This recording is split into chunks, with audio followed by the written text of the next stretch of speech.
Hey, good morning, everyone out there this morning. How's everybody doing?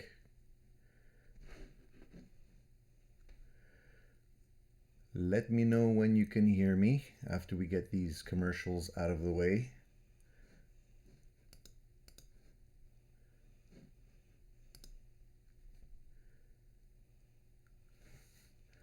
So I'm trying to get the sound under control here first before we get started with anything else. Let me know if you can hear me.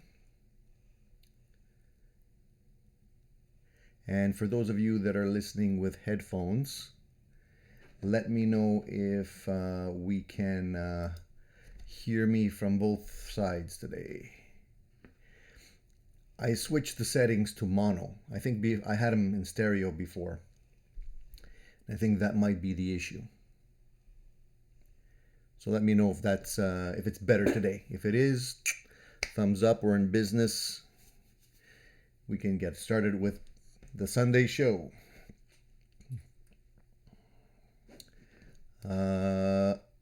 Let's see who's online. We got a lot of people online this morning. Fantastic. Always good. I was really worried today because I didn't realize that here in Canada we're setting our clocks forward an hour. So basically, I thought everybody was going to be tuning in, might be tuning in late. So it's good that you guys are on the ball with the the spring forward, setting your clock ahead, the business that we're still dealing with here in Canada, which I feel is totally like archaic when the rest of the world isn't even dealing with that kind of stuff,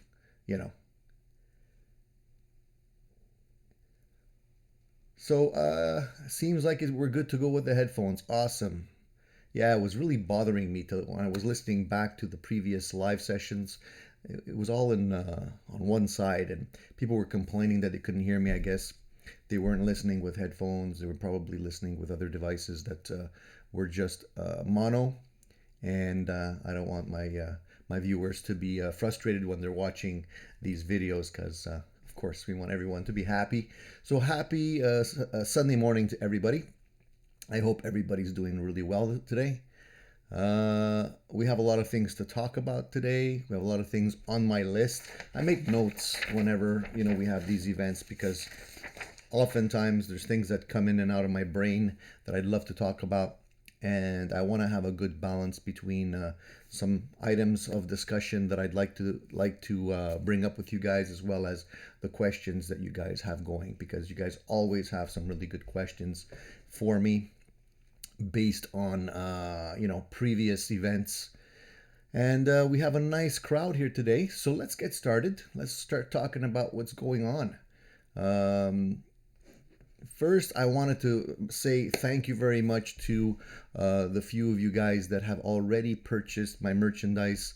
This is a new thing that I'm working on, and basically Teespring is the company that is providing the merchandise. I haven't worked with them before. I've had a lot of problems setting things up with them. It hasn't been smooth at all, but a lot of you have mentioned that you would like to have the cup, this guy here, and I said, okay, sure, why not? We'll set it up, and we'll get you guys some merchandise.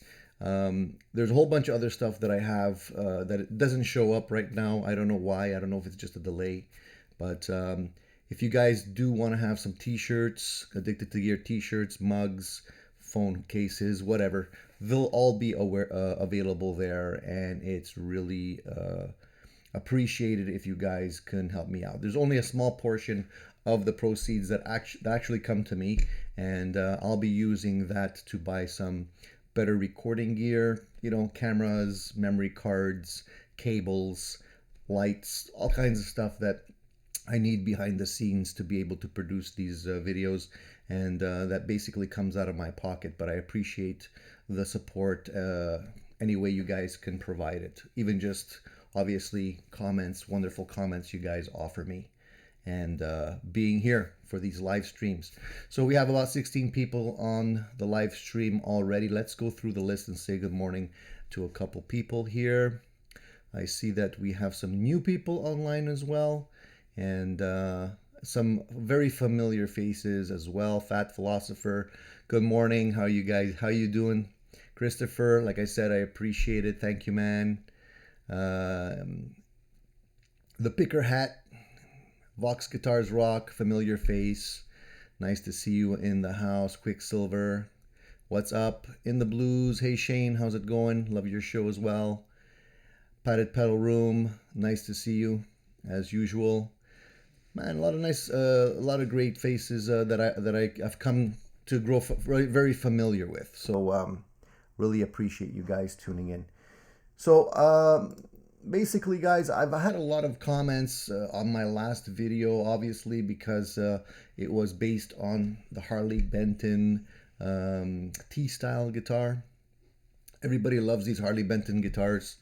And I love them too, actually. Very honestly speaking, I was very impressed. And a lot of people had some additional questions. So I want to answer some of those questions if you guys have them. So I'm just going to go through the list here and answer a couple of questions straight off the bat. Not necessarily about the Harley Benton, all of them. I don't want to just focus the show on Harley Benton stuff. But Christopher Thomas does ask me how much was the Harley Benton guitar. So, you know, it depends on where you're located. If you're in Canada or the US, I'll give you the prices here. The things with the Harley Benton guitars is that you have to keep in mind that there's a lot of duties. So I think somebody was asking me about that. And they were I basically paid for just the shipping, just the duties involved. I paid about, I think it was $89 Canadian for 2 guitars. And the actual guitar is about 339 pounds. So I'm not sure what that converts to on the button for Canadian, but I guess you guys can do the conversions yourselves and figure that out. But honestly, for the price, they're great guitars. I've been really impressed with the specs on those guitars. They seem to have hit all of the right points in terms of where to put the money. And you know, the locking tuners are great. The push-pull splitting of the coils is fantastic. I think that's a nice thing that a lot of people like. The stainless steel frets, the great nut, everything really is like top notch in terms of specs. And I don't feel like there's anything missing on that guitar, except if you're really picky and you want to change the pickups. You definitely can upgrade the pickups if you're, you know, if you're just like picky like I am. The pickups are not bad. I did, however, compare them to some other pickups I have on other guitars, and there is definitely a difference, even though they're Alnico 5 pickups in those guitars. So I don't know. I haven't decided whether or not I will change them or not. I'm usually pretty picky with my guitars, and I like to experiment with pickups.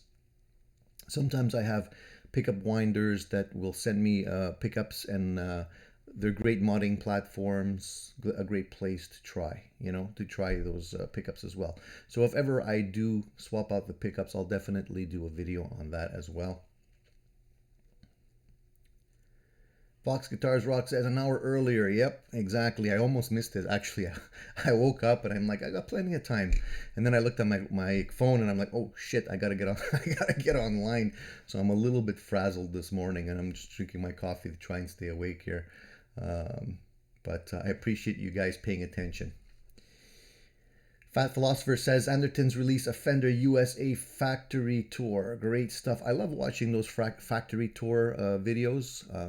For me, I feel that it gives me a little bit of an insight onto what's going on behind the scenes in the factories, even though it's all staged and, you know, they're only showing you what they want to show you. Nobody's going to show you upset employees or anything like that. But But I gotta say, factory tours are great. I love watching this. I watched the Sir, the PRS one, the Gibson one, the Fender one, whichever one. I think even the Ernie Ball has a great one as well. So if you're interested in watching those things like I am, and you geek out on that stuff, I love watching that stuff. It's just like really cool. I always felt it would be great to actually work in one of those factories, not necessarily as a factory workers, but in the company as general. Be great, but there's not that many guitar companies here in Canada except Godin, and they're pretty far from where I live. So, one thing I want to mention, now we're talking about companies, something that really gave me sort of a heartburn, and that was I noticed that there was an article regarding Gibson again, and I know I pick on Gibson a lot, but it's just like I can't help it because they seem to be doing all of the wrong things. Anyway, there was an article, and the article said that after this tornado that happened in Tennessee, Gibson decided to donate some guitars to people that actually lost their guitars in the tornado, which overall would seem like a good thing, but really, the thing that bothered me about that was, you've just been hit with a tornado.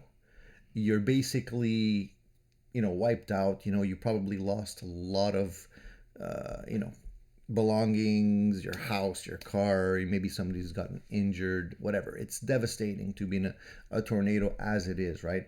And so Gibson decides that they're going to offer people guitars that have lost their guitars in this tornado, which right off the bat seems a little bit odd.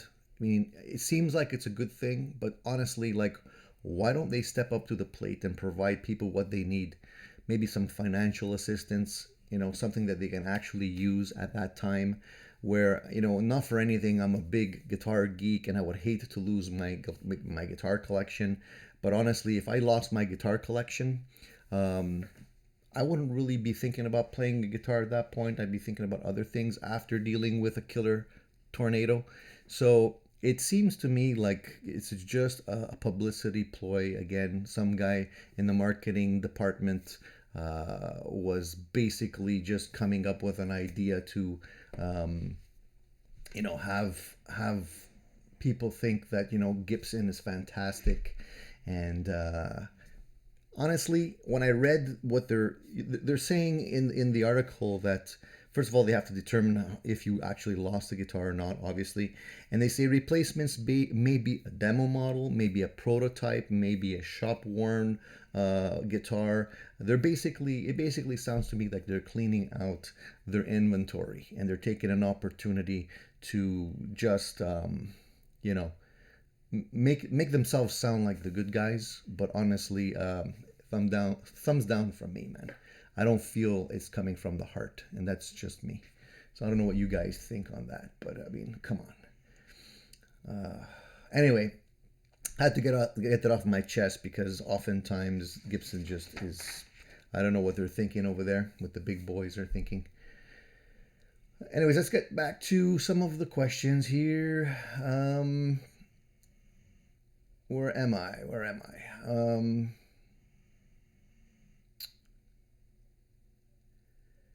What's going on? So basically,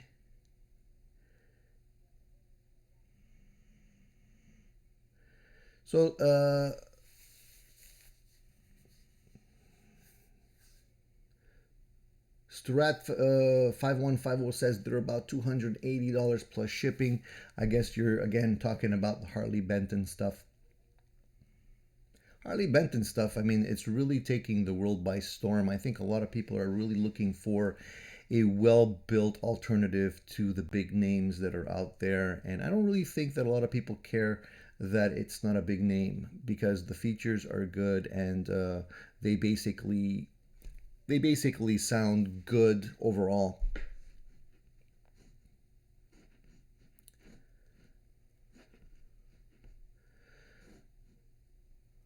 So Shane is in the house. Nice to see you here, Shane. I am glad you took some time out of your schedule to join us here. We have some great conversation as I've enjoyed on your channel as well. Keep up the good work, man. I'm really enjoying your videos. I watched a couple of videos. I watched the Tokai video shootout yesterday on your channel, and since I already have a Tokai myself, and I was very interested in seeing what the results would be. One comment I have, though, and this is just a general comment, not a criticism at all. I don't know if you're going through your digital devices when you're doing these videos. Like, I know you had a Kemper and stuff like that, and you were using some modeling. I think the Torpedo Live to model the sounds when instead of using a live cabinet. In my opinion, I just find it's a little bit harder to distinguish between guitars and pedals and gear and stuff when anyone is going through some digital gear as opposed to just miking an amplifier. It's just something I wanted to put out there. I notice the same when I do it. So if I'm playing a guitar and I'm plugged into, say, my Hotone Ampero instead of going right into my amps, it definitely makes a huge difference in the end result. So I just wanted to throw that out there. What else we have here? Padded Pedal Room. He says, does the neck profile on the Fusion 2 Strat versus the Tele, are they the same? Yeah, they're pretty much the same. Yeah, I don't feel a big difference. They're both, I think they're just C-shape necks. They're very, very comfortable. Some of the more comfortable necks that I've played. And yeah, they seem to be the same for me.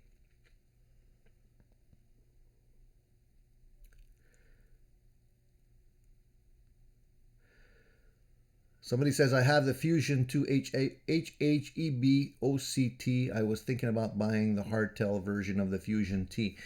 I considered that as well when I was looking at the options. And basically, I decided to go with the tremolo bar because I just like a humbucker Telecaster with a trem. It seems more modern. And I have a bunch of Telecasters already with the regular, the standard Telecaster bridge. So I didn't really need another one. I figured I'd just try and get something a little bit more versatile.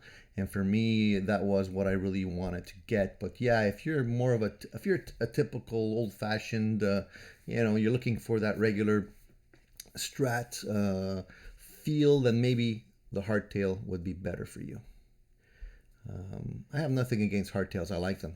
I find that in many ways hardtails do provide better tone, but I do like the flexibility of the trem. One thing about the trem on those guitars is that they feel not, how can I put this? When you're actually bending on the trem, for some reason they feel like they have more resistance and it's a little bit more of a buffered feeling as opposed to some other guitars that I've had. I don't know what it is. It's just, maybe it's the 2-point trem, but there's definitely a different feel to it. It's not bad, it's just different.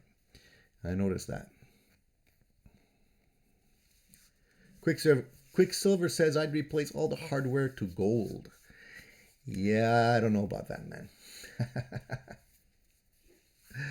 Gold is not the right hardware color, in my opinion. Not because of the color, but because gold is probably the worst hardware to use on your guitars. They always tarnish really quick, and the gold actually comes off really, really fast. Out of all the types of hardware, gold for me, gold and black. Black is better than gold, but gold is probably the worst. I think the plating that they use on these guitars or on the hardware is really, really thin, and it just wears out.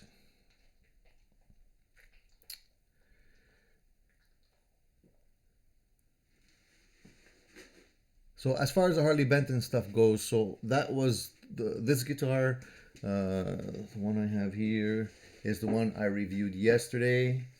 In case you guys missed it, this guy, that one there.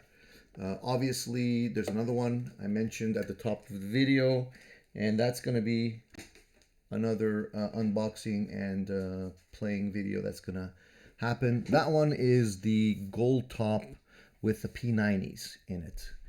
So I don't know if you guys are into P90s at all, but I definitely feel that P90s have been overlooked by me for a long time.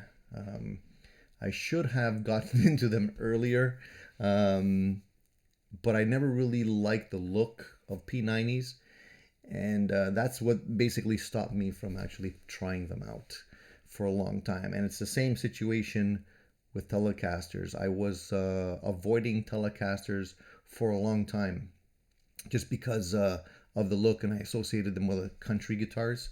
And boy, was I ever wrong. I love Telecasters now. They're like, you know, one of my favorite types of guitars. But the P90s are cool because the P90s, in my opinion, are kind of like a fatter sounding Strat, and it's kind of like bitey, chunky, meaty. How can I describe it? A little bit raw. The only thing I don't like about the P90s is that they're very noisy because they're not. There's no humbucking feature in them. So basically, you're getting a lot of 60 cycle hum. I know that there's a lot of people out there that make these noise canceling P90s, but honestly, I don't really like noise canceling pickups. I find that they lose something. I've tried a bunch, Seymour Duncan and DiMarzios, and every time I've tried them, I've always decided to go back to the regular pickups. I haven't. I just felt that the sound, not having noise, was great, but it basically lost something.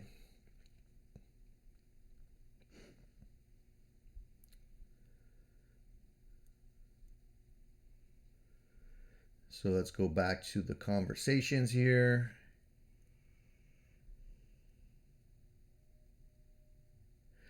Pickerhat says, I live in Germany. Was quite a few times at the Thomann in the shop. Checked some of the HB stuff, were all great. You know, some of the stuff that people say is that Thomann is really vetting the instruments when they're shipping them out to YouTubers. That may be true. I don't know. I mean, I've only tried 2 of them, and they were both the same type, the same model. So I can't really say if they do that with everything. I have another one that we'll try out in very shortly, so I'll give you my feedback on that. I know they do set them up. They definitely set them up. So when they come in from wherever they get them from, it goes to Thomann, they do a setup, and then they ship them out. So I don't know if it's really a vetting process or not, but if they're taking care and checking out the stuff before they're shipping it out, that's great, in my opinion. Quicksilver says, I live in CZ, so it takes me just as long to get to Thomann and return than it takes Thomann to ship something to my door. So can you pick up stuff directly from Thomann? Like if you show up there, will they sell you stuff? Do they have... is there... Basically what I'm asking is the manufacturing or shipping area in the same location as their store.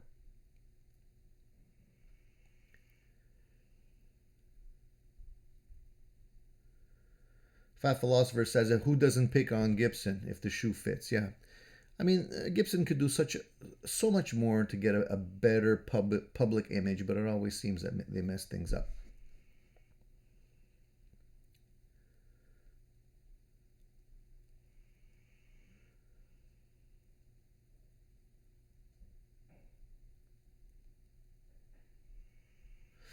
Yeah, Nico says a few months ago Gibson destroyed guitars with a bulldozer. I remember that. I didn't want to mention it, but yeah, I remember that. And what the heck, man, right? That's exactly what I mean. Like, they take people for idiots, you know, like they do something like that, and then a couple months later, they try and make it better by doing something like a publicity stunt like this. I don't know.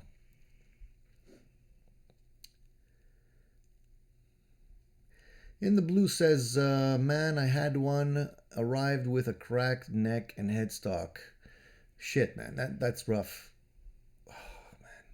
I would hate to have to wait so long to get something. I'm sure that it takes a lot longer for you to get stuff all the way in Australia.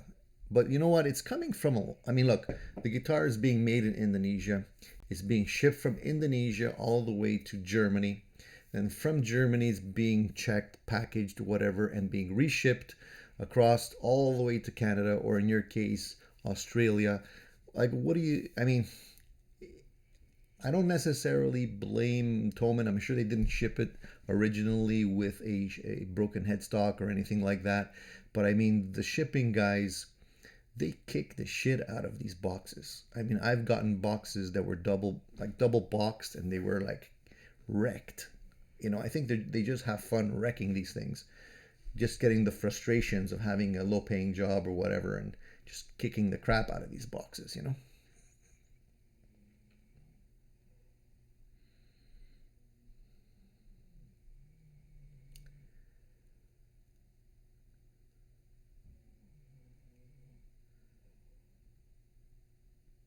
So yeah, Shane says he's using two microphones on the amps these days, except for pedal videos, and he's using the E906 and SM57.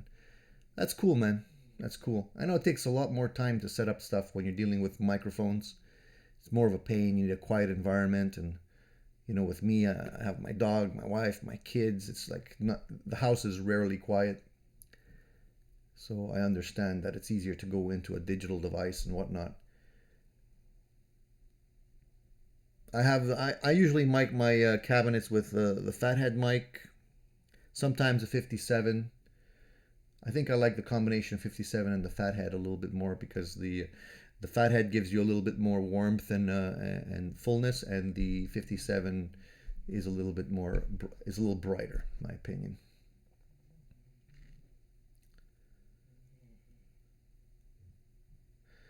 Fox Guitars Rock says Rondo Music has quite a few Teles with Hummers and Trem a while ago. Yeah. I've tried a Rondo Music guitar way, way back. It wasn't bad. I tried to convert it into, well, I didn't really convert. I kind of messed it up. I tried to relic it, and that was before I realized you can't relic guitars that have a poly finish. That was way early in my naive ways. I tried to make the body look like an SRV Strat, and I did it. It took a lot of work, and I ended up flipping it and selling it on eBay. So I learned my lesson from that one. But the guitar overall wasn't bad. It's a beginner guitar, you know. Fat Philosopher says thoughts on lace sensor pickups in a Strat. As I mentioned, active pickups, noiseless pickups, they're not for me. I prefer to go with standard pickups any day. I just feel that they're a little bit more dynamic. You have a little bit more nuances, and they just sound, I don't know, real, if I can use that word. I've wanted to try the blades, you know, the single coil, sort of like mock humbuckers with the blades on them, and I don't know if I'm gonna like that. But for some guitars that I have that are basically single coils all the way through, I thought that would be cool to be able to put one of those in the bridge position instead of trying to like modify the body, and be able to, you know, you can't fit a humbucker obviously if the body's not rooted for a humbucker. So maybe I'll try that one day if I get a chance.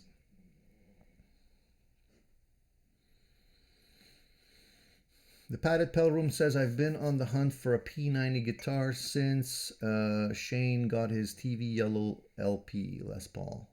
Well, not Les Paul, but LP. I think overall P90s are great. Eventually, I might. You know, I've had my eye on those TV Yellow models that they've come out with, but somebody on YouTube had a video and he showed me the same style guitar, but it was in a flat red, and it looked fantastic, you know. And to me, the TV Yellow ones, like, the colors are not right. The ones that Harley Bentons are putting out, the yellow's off. So I figured if I can wait till they come out with that flat red one, I probably would grab that. I don't have a guitar like that yet in my collection. Um, but I'm curious to see what the P90s are going to sound like on those guitars.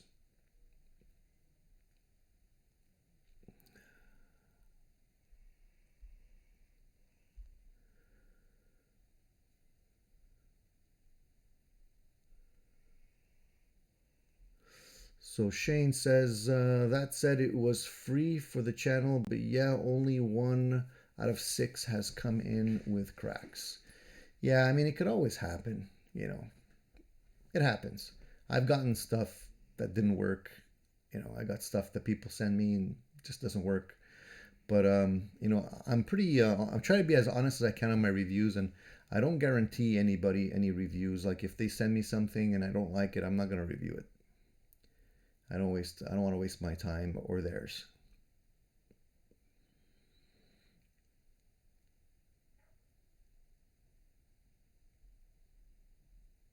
Quicksilver says, what I don't like about Toman is that if you order guitars and a pack or two of strings or small items, they will just drop them in the box. That's true.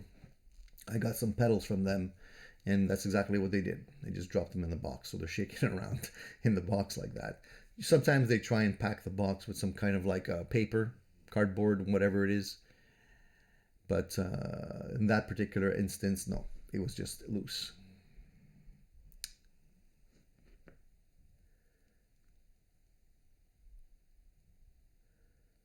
What do you think of Synergy amps and modules? I haven't tried them. I'd like to get my hands on some, but often it's really hard to get the attention of some people in some companies to be able to get stuff sent to you. And I don't have an unlimited budget. I can't afford to buy everything. I wish I could, but I can't. So, you know, I try and get in touch with companies and see, you know, if they're willing to, you know, have products reviewed on my channel. And sometimes they do, sometimes they don't. But if I can get them, or maybe demo it somewhere, I'll definitely give you my opinion on that. But I haven't tried it yet, so I can't give you my opinion. So one other thing I wanted to say, I also have this.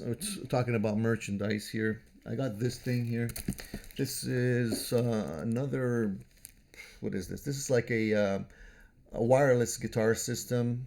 There's a lot of people making wireless guitar systems these days. This one I got to try out. It's different because it has a receiver, huge receiver, and a wireless transmitter. And I'm curious to see how this one will work. Haven't tried this company's merchandise before, also made in China. So that's going to be coming up soon.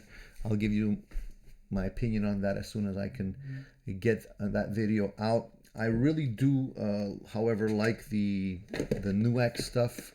This stuff here. I've been trying it out in a live situation.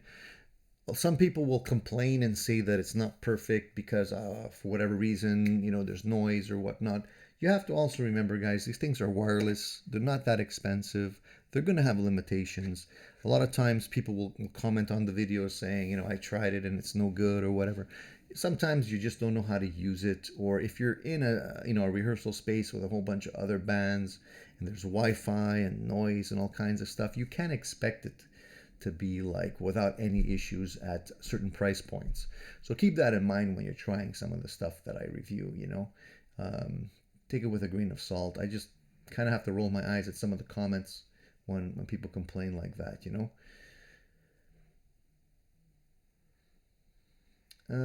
Fat Philosopher is asking me if Thomann double boxes their guitars. The ones I got basically come in a huge box with paper inside and 2 other boxes. So I guess they are, yeah, they're double boxed.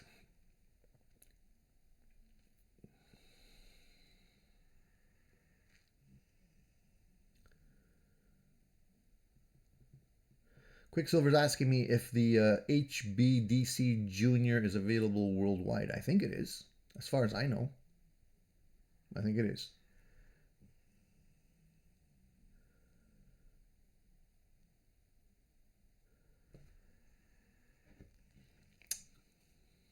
5150 says, I bought the SC Custom and bought a case thinking they would ship it in the case, but they did not. Yeah, I'm actually not surprised that they wouldn't, unless you instruct them to do so.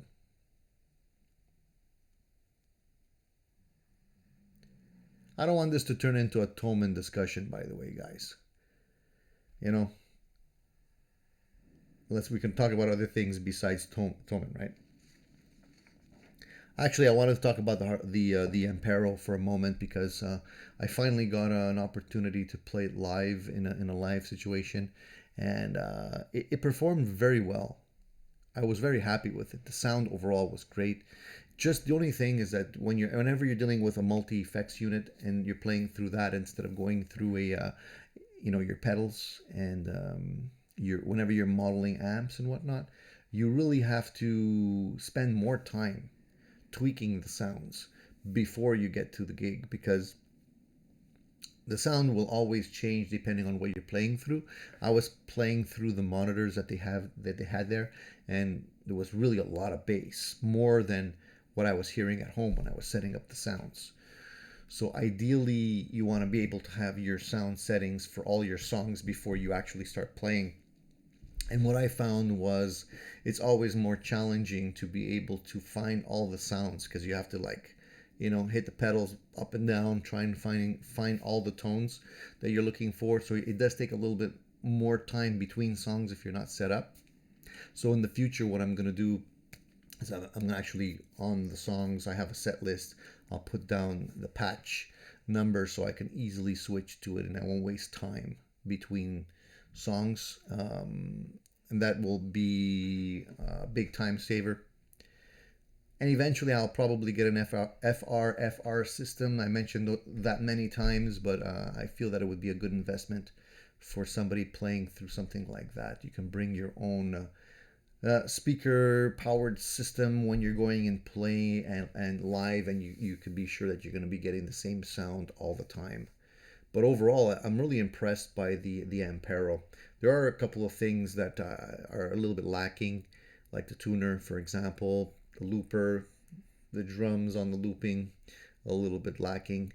But I do like the fact that you can put your own IRs in there, and you could do a lot with a very small footprint. And whatever allows me to travel lighter is always better, in my opinion. Getting old, man. I still have to do a review on that thing. I haven't gotten around to it. I don't know why. I should, but there's so many things I have waiting that I don't have time sometimes to go through all that stuff. I have to push myself sometimes to, prioritize what I'm making reviews on.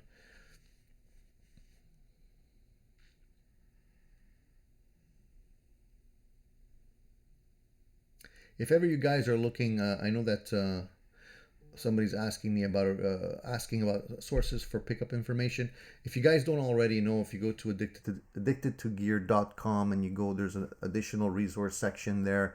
I have a big list of links of all kinds of guitar manufacturers, pickup manufacturers, pedal distributors and whatnot, and you can find a great list of pickup winders there. If ever you're looking for any additional information, it's a good place for you to take a look at. And it's free.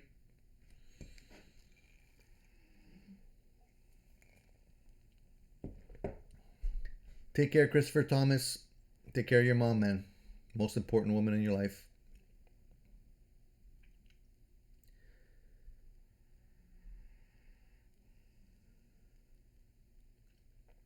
The Picker Hat says, I'll never get any more wireless systems with rechargeable batteries. As soon as the batteries are reaching the recharge capacity, it's over and will be expensive. And that's true. That's actually very true. A lot of these systems, you can't change the batteries on them, right? So they're limited in that sense because it's just not replaceable. So they're all very similar in design. So you have to remember that. The cool thing about the new X1 is that the case does have the charging capability. So when you're storing the units, it charges it. It's kind of like Apple AirPods. You know, when you put them in the case, they recharge. That's the same idea with these guys. So they're always charged up as long as the case battery is charged up. You will never be stuck with units that are not charged up.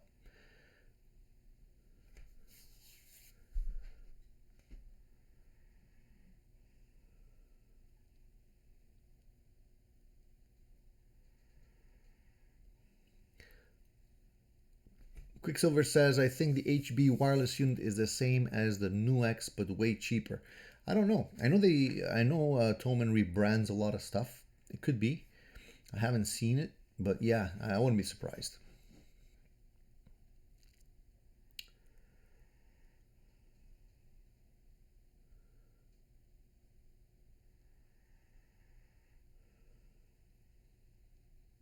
Padded Room says he's looking at the Headrush FRFR speaker. Yeah, I'm trying to get one. I wanted to get one. I'll probably get one at some point, probably very soon, and see whether or not it makes a big difference. Because I'm going through a keyboard speaker, which is a full. This is a 12 inch. No, it's bigger than a 12 inch. I think it's a 15 inch. It's a 15-inch speaker with tweeter and everything, and it basically it basically gives you a full sound. People that you play keyboards would be using that, right?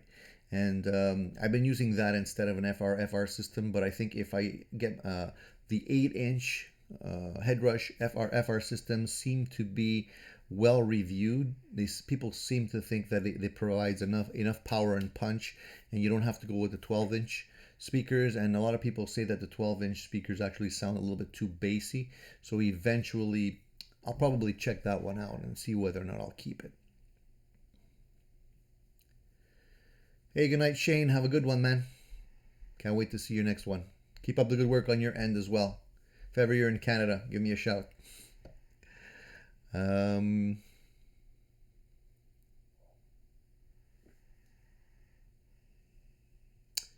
Quicksilver also says, I'm mumbling, I'm stumbling on my words. I think I'm not awake yet. My brain's awake, but my mouth isn't. It says that he says that NUX ticked him off trying to position themselves as a premium Chinese brand, which is an oxymoron. Moore tries as well, but at least Moore has built some track record. Yeah, you know what? I mean, look, they're all trying to sell the same bananas overall. So I always say you get what you pay for, and there's a reason why you're paying a premium dollars for some companies while others are, very inexpensive. They're gonna cut corners at some point somewhere. So you can't expect, like, nobody gives you something for nothing, right? You're paying less. This stuff, I mean, Harley Benton, these pedals that Harley Benton sells, they're rebranded. I'm sure these are made by someone else. I don't think they're made by Harley Benton. As a matter of fact, it also says in the back, made in China. And if I open this up, it's probably just a rebranded pedal from another company.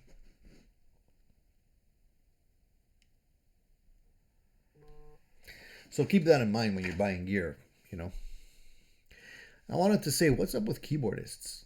We're talking about the keyboard amp, and I just came to mind. Like, I'm trying to get a keyboard for my jam band, and I've been looking and posting ads and trying to attract some keyboardists, and there's just no takers. I don't know what it is. Are they all busy? Are they all playing in restaurants? Or, what is it with keyboard players? I thought it was hard enough to get, like, drummers, but keyboard players seem to be worse.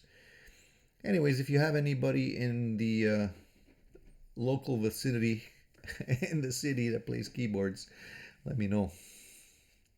I think adding the keyboard layer with my band would be great. It just fills out the sound so much better overall. I just feel like it gives you the breathing room that you need as a guitarist, so you're not always trying to fill up the sound,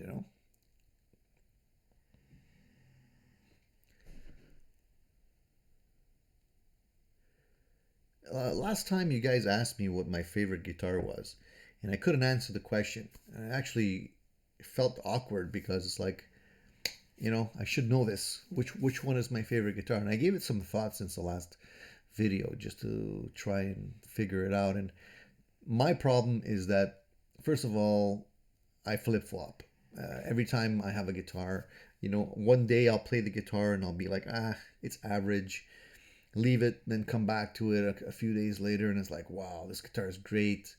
And it's really the mindset that you're in at the time. I feel that just guitars are like that. There's a reason why I enjoy having multiple guitars and stuff that are, because I know that at one point I'll be looking for a specific feel or sound, and another day I'll be looking for something else, and the next day so on and so forth. So having a bunch of guitars basically scratches my itch whenever, I feel if I had only one guitar, it would limit me in that sense.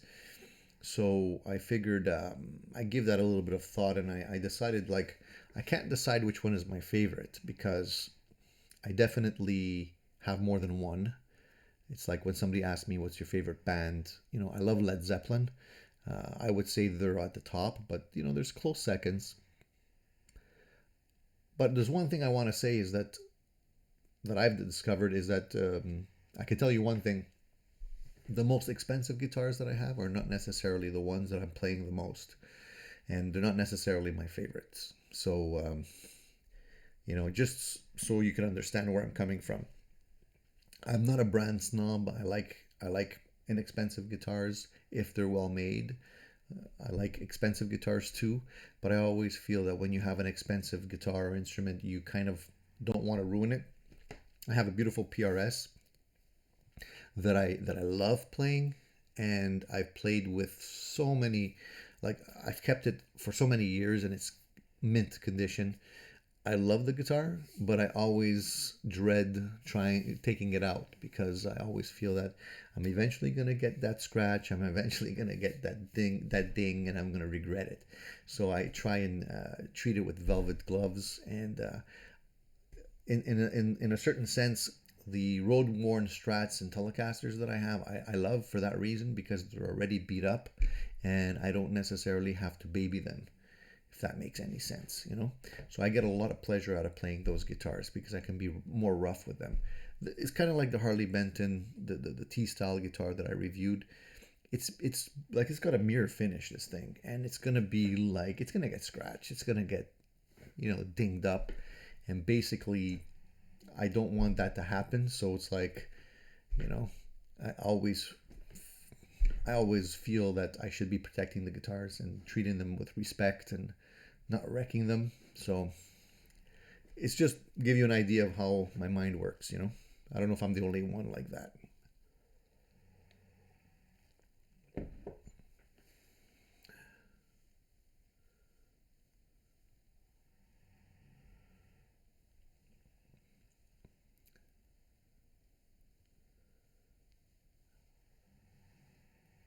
Favorite fretboard material? All my guitars have only ever had rosewood on them. I tend to lean more towards rosewood in general. I like rosewood a lot. I'm not a big fan of maple unless they're on certain guitars. I find that having like a Super Strat, like a Charvel, um, things like that, I'm okay with having a maple fretboard on those type of guitars. But in general, I like the feel, the warmth, the look of maple, and the fact that it's getting harder and harder. Sorry, not maple, rosewood, and the fact that it's getting harder and harder to get rosewood makes me want to get it even more because I feel like eventually we're gonna all be dealing with mock rosewood on guitars, and the ones that have real rosewood I think will go up in value. It's already crazy how much the guitar prices have gone up. Uh, like Shane was saying in his video the other day with the comparison between the Tokai and the Harley Benton. His Tokai went up considerably, and I have a couple of Tokais in my collection as well. There's one right there. I don't know if you can see it. There's one right back there, and I snagged those up at like rock bottom prices, and now I look at the prices online on Reverb and eBay and all that kind of stuff. I can't believe how much they're selling for. They're practically the price of a real Les Paul. But rosewood for me.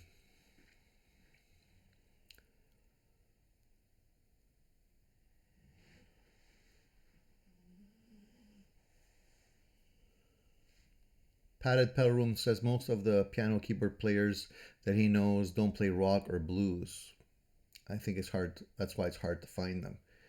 I don't blame keyboard players for not wanting to play rock or blues. It's kind of boring when you can play other things. But I mean, I'm still gonna try and line somebody up. I think it's gonna be cool. Just have to keep looking.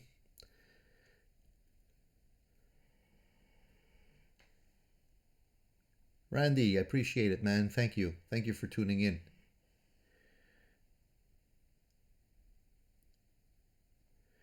Quicksilver says, I think Joyo is the Moore's dude's wife's line. Probably. What they're doing with these, Donner, Joyo, Moore, all these companies that are making these inexpensive pedals, they're basically just trying to flood the market with these things. And, basically trying to get them in every avenue as they can. My seat seems to be sinking here. I think I have to get a new chair. All right. Yeah, they're basically flooding the market, and they're not necessarily great in terms of quality and sound. Sometimes they'll get lucky and they'll produce one that sounds like some other type of well-known pedal, and people will go crazy for it for a while. But if you're looking for budget gear and you can't afford to spend too much money on pedals, they're great for just throwaway items, Philip, glad you can join me, man. Sorry, late to the show. It's okay, man. No problem.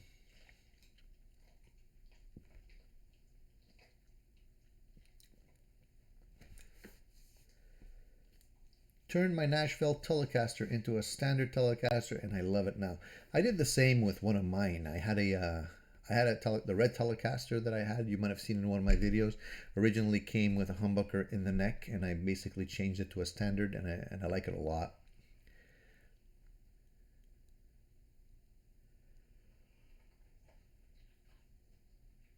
Quicksilver says, as a lefty, every single time I change to lefty pots is when I feel that I've turned a meh guitar into a great, enjoyable guitar.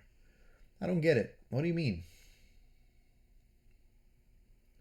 Lefty pots. I'm trying to think, what's the difference between lefty pots and righty pots? Maybe you can explain that to me. I don't get it. Sorry, I'm slow.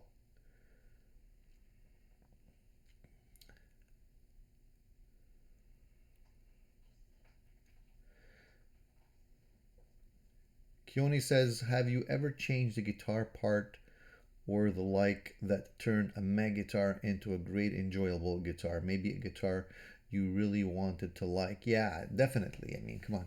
Pickups all the time, pots all the time. Bridges, not really. I try not to go too crazy with the bridges. Nuts all the time, very often. Not all the time, but very often. Those are the points, and tuners. Tuners also. Definitely got to get good quality tuners. The Jackson guitar that I had, it's basically a budget guitar. It's like 199 bucks. Feels great. Changed the pickups on that guitar. Changed the nut on that guitar. Made a huge difference. So overall, it's not an expensive guitar. Worthwhile making the upgrades, I feel. If it's just minor things and you know how to work on your guitars, definitely do it. I do it all the time. I don't hesitate. And it's almost getting like I rarely keep the stock pickups in most of my guitars. Even the more expensive ones, I end up often changing them out and getting something specific to what I like.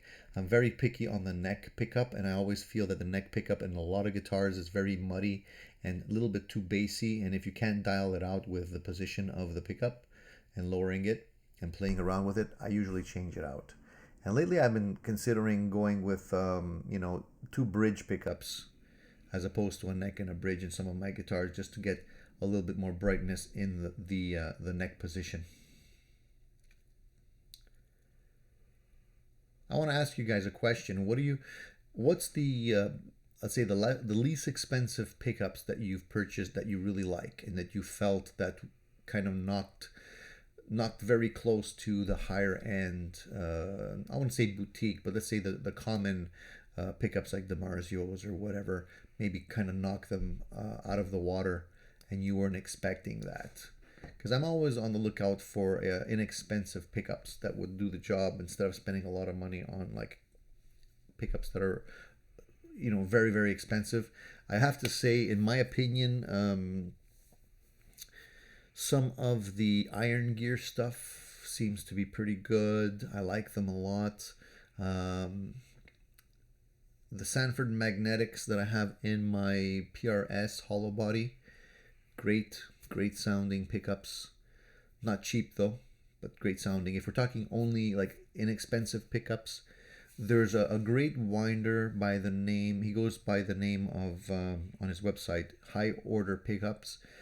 This guy knows his stuff. I have a set of his pickups in my Gibson, one of my, not the Gibson, but the Tokai Les Paul, and I had him wind it for me. And he really knows his stuff, and he winds some really great pickups. Not like super expensive, but you're still going to pay about $100 a pickup. But he'll customize it in any way you want. So he'll put the type of wire, the type of magnets, the covers that you want, and he'll wind it to the specs that you need. Great guy. I like his pickups a lot. But even the Iron Gear stuff is not that inexpensive, guys. If you think about it, the duties, shipping, by the time you get it, you're still paying, you know, over $100. So, and as for Strat pickups, I have to say some of my favorites, and they're even compared to the Fender stuff. Tone Rider, City Limits. But it has to be the City Limits, not the other ones. Because if you try the other ones, you probably won't like them. I tried some of their other models. Wasn't crazy about it. I tried some of their humbuckers. Wasn't crazy about it. But the Tone Rider City Limits are killer. And I have them in a few of my guitars. And they really brought those guitars to life. And here in Canada, there's a guy, a website that makes pickups and stuff. Sells pickups. I don't know if he makes them. He probably just gets them from China and rebrands them. I don't know. But they're called Tone Emporium. If you haven't heard of them, check them out. Honestly, I wasn't crazy about the pickups that I bought, but they're cheap.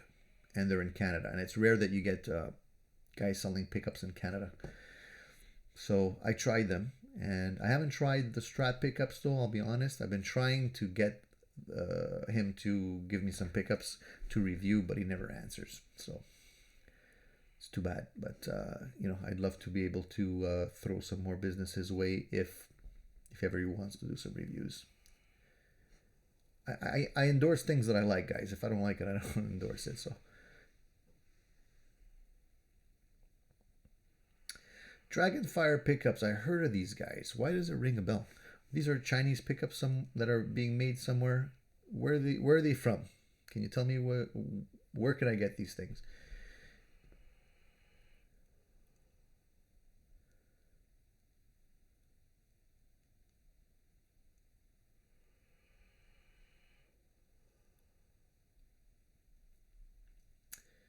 If I look like I have a dumb look on my face just because I'm reading your comments, I'm not having a stroke or anything. Thoughts on the Fender Tone Master Twin Solid State Amp? Okay, so my opinion, okay, this is, take it with a big grain of salt. I haven't tried it myself, but I've heard a lot of reviews, and the solid state stuff is not bad. It sounds good, but it's nowhere near a tube amplifier. And I know a lot of people are going to hate me for saying that, but I'm just being honest. I'm not saying they're bad. I mean, I've had a PV Bandit, for example. I've used that amplifier. It sounds really good, but it doesn't sound like a tube amplifier. The breakup is not the same. I guess the overtones and the harmonics is not the same. It's just different. But it's not a bad amp. So if you're looking for something that's reliable, that you won't have to tinker around with the tubes and have, be a little bit more careful when you're actually going out in cold weather and whatnot, transistors are great.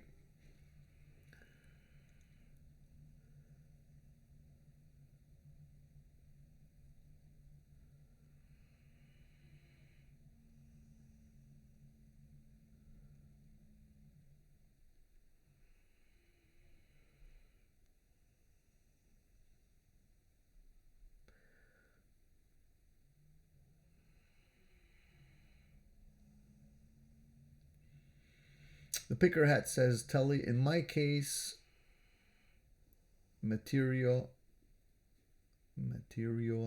what? Is still the best and most versatile guitar for me. I gotta check that one out, man. Picker Hat, I don't know that model. I gotta check it out.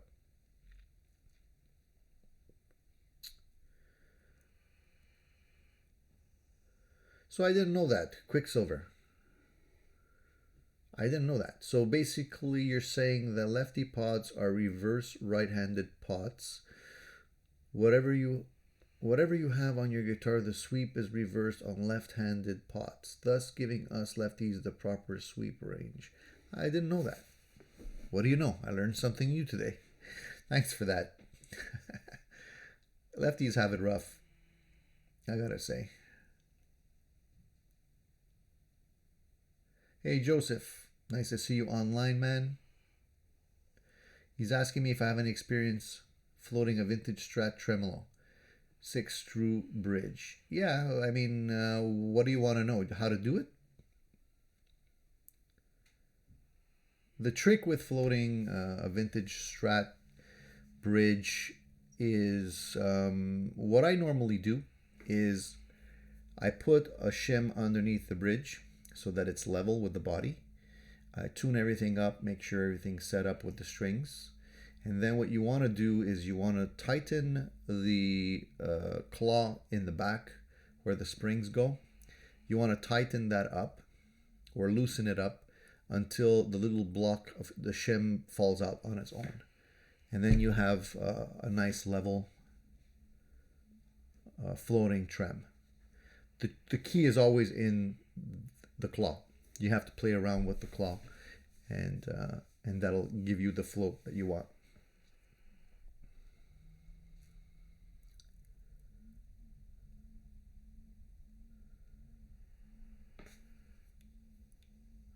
Paul says that Biang has been around forever and make quality stuff. They have a new mini line, AZOR, $20 USD, pro build and sound check by on AliExpress, free shipping. I don't know about the Biang stuff. Honestly, when you're telling me that I can get stuff for $20, I'm going to take it down. I'm going to check it out, but I have my reservations about that. I don't know. All the inexpensive pedals that I found always had issues. I have some, but I'm going to check out these ones. I'm not familiar with these guys here. From what I can tell you, and I've had the K-Line, I had the Biang, I had the Joyo, Donner. I have some right over here. What do I have here? See, this is a Joyo tremolo. I have a what is this here? This is the New X stuff, the looper. I have more Joyo stuff here. This is the Biang Mad Driver. I have stuff from them. And they're not bad, but they're not great either, you know.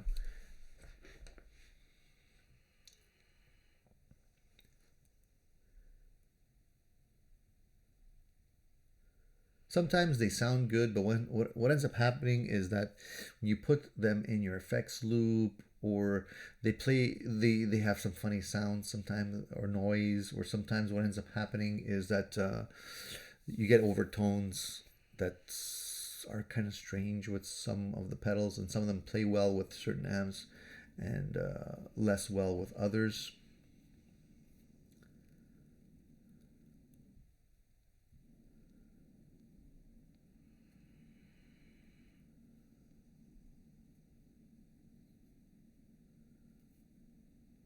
So where do I get these Dragonfire pickups? Once again, everybody's talking about these Dragonfires. I'm familiar with them, but I never tried them.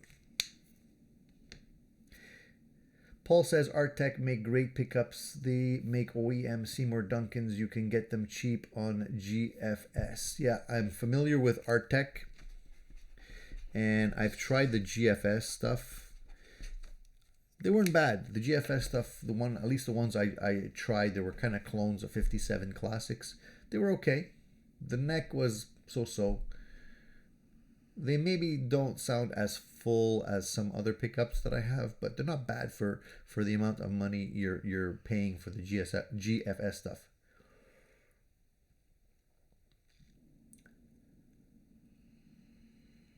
So Vox Guitars Rock says the GFS Mean 90s, 35 each, great grit and clean up nice with volume controls. Okay, so look, I'm looking for some P90s. I'm gonna try those out. Mean 90s. Okay, I'm taking notes, guys. Now the Mean 90s. Do you know what kind of pickup magnets are in there? Are they Alnico 5s or the Alnico 2s? Do you know what they're using there?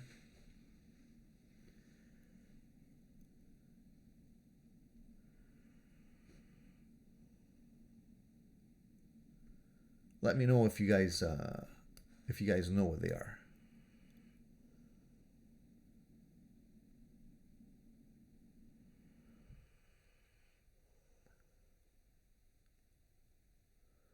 Keith says post-its. I can't speak. Post-it. Those little peelable note stickies, post-its. They were good for putting under the back of the bridge and keep it level while you adjust the claw. That's a good idea. I never thought about that. Instead of having to shim a piece of wood or a block of wood or a piece of foam or whatever it is, post-its are good. You can also use coins. You can stack a couple of coins, tape them up together, and put them under there as well. That works sometimes.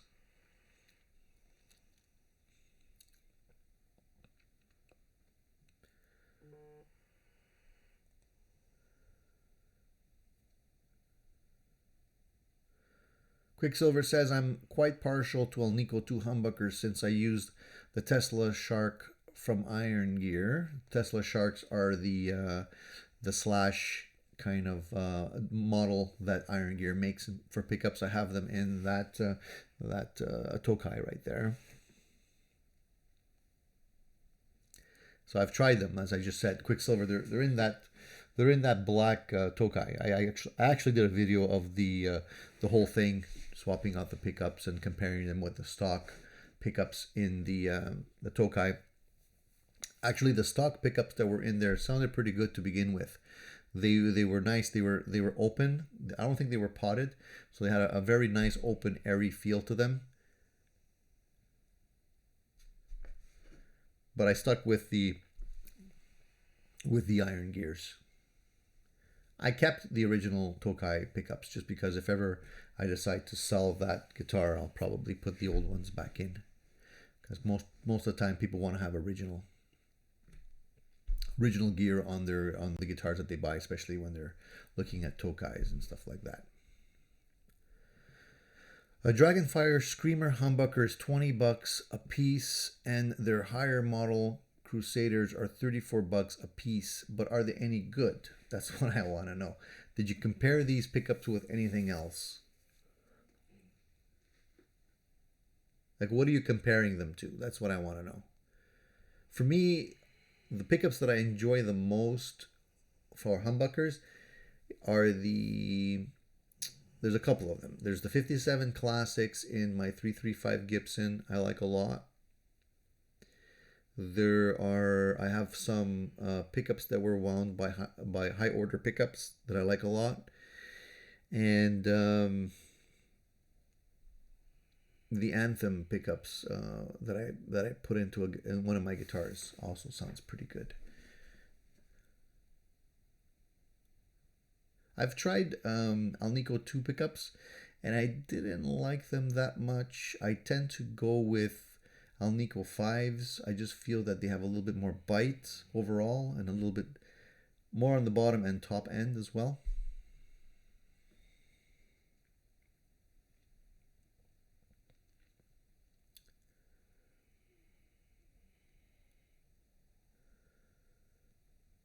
Guitar Max has a comparison video on the Dragonfires. Okay, I'm going to do some research on those Dragonfire pickups and maybe get a pair.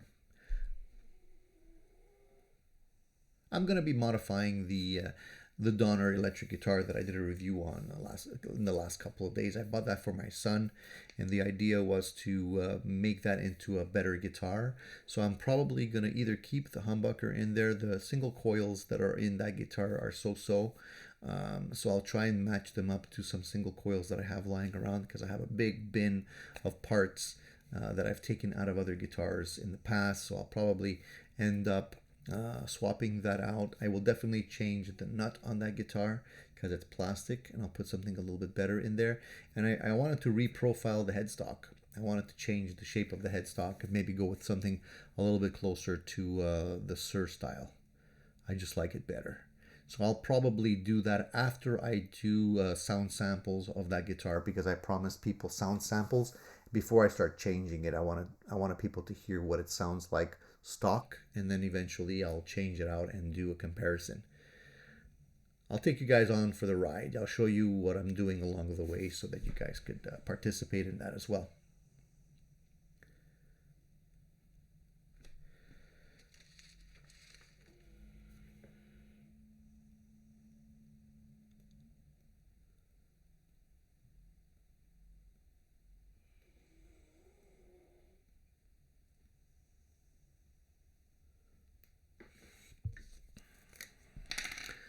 Paul, I took note of what you just said, so I'll check it out.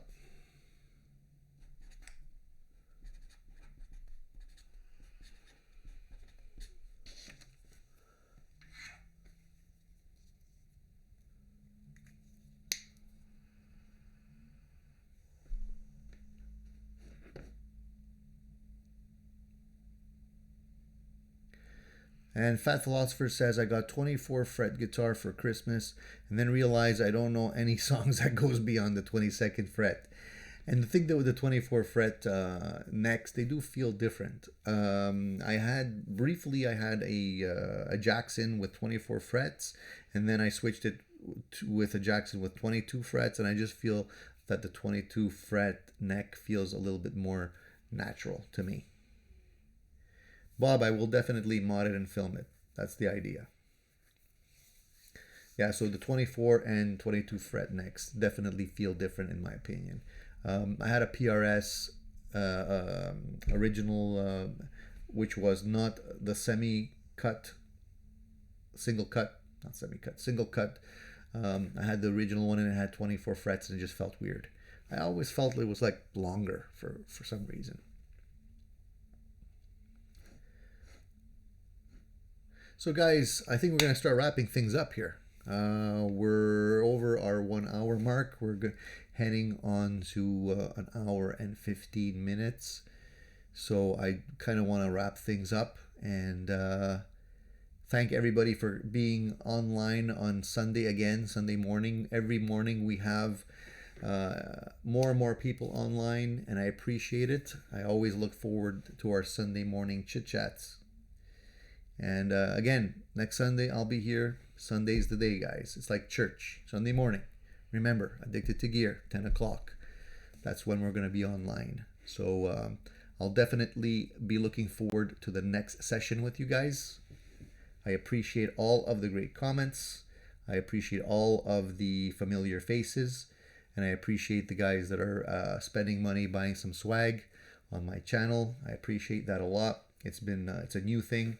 And if whoever wants to get some cups or shirts or whatever you need with the really cool Addicted to Gear logo, you can definitely get them there. Wait a couple of days because there's going to be more stuff available than just the t-shirt. I'm just trying to get things ironed out there, so that there'll be more gear, more swag available.